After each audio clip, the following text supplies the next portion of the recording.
Larry Rodenbush relished his time as a Bobcat, and rewinding the clock was natural. I still would watch a football game and still get the adrenaline going and look for a big hit.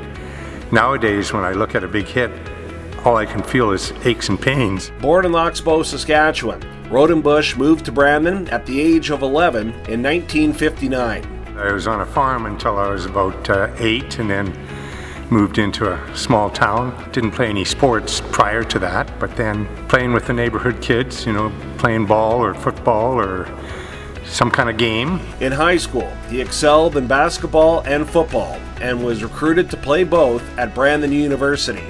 On the gridiron, Rodenbush was captain of the Bobcats and was drafted by the Montreal Alouettes. Got a phone call from Sam Etcheverry, who was the coach at the time and a great player in his own right, and said that they had picked me up. So I was elated. Rodenbush remained in the Wheat City and became a community leader.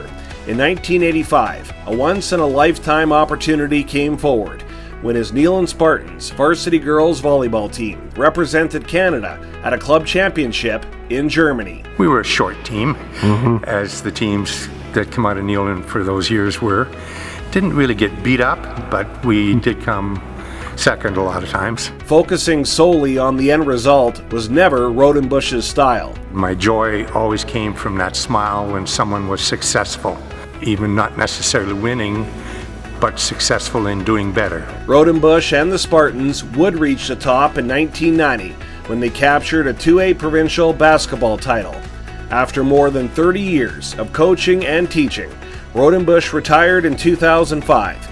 Finishing his career at Vincent Massey High School. In 2014, he was inducted into the Brandon University Sports Wall of Fame. It was a wonderful time in my life, and it was a nice reward to having had spent that time and then getting noticed for it. Rodenbush kept his goals as a player and coach in perspective, while leaning on passion to guide him.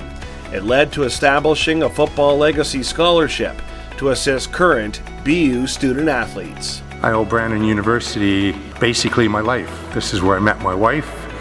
My kids all went here, and playing the sports and forming the friendships that I did over the years, it's just been perfect.